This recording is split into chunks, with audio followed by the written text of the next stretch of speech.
what you eat doesn't directly impact the diabetes in and of itself, but everything you eat will have different effects. The sugar misconception definitely is from type 2.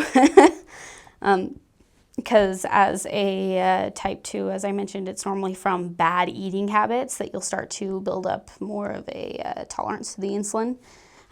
So it's, better to just not eat bad.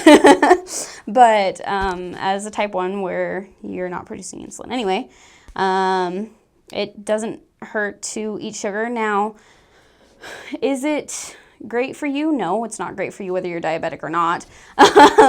So it actually has basically the same effect. You just want to make sure to give a shot for it. The biggest problem is that when you eat sugar, diabetic or not, it'll spike your sugars up, which is where you get the sugar high from.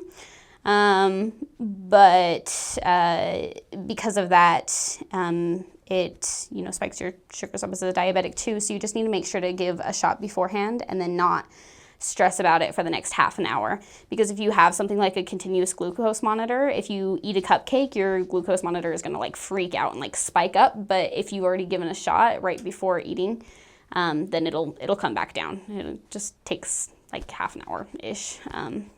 So that's one thing with like sugar specifically, but it's all just how, with sugary things like cupcakes and cake and pie and all that good nonsense, they're fast-acting sugars, so you get the spikes so high.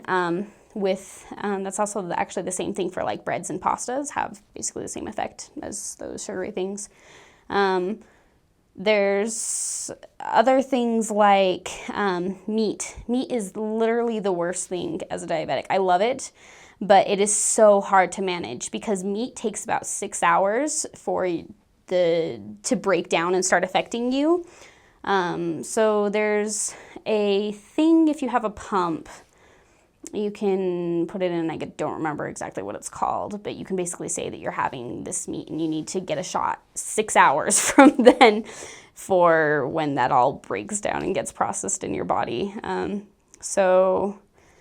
I honestly think like sugary things, fast-acting sugars are easier to deal with just because it's right then and there rather than having to worry about it hours later.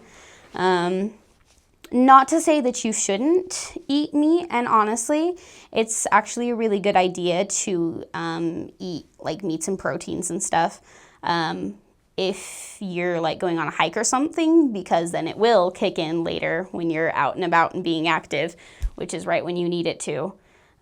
So you just, I guess, have to keep those things in mind when you're eating. It's not that you can't eat any of it, just keep in mind how it's going to affect your blood sugars in the future.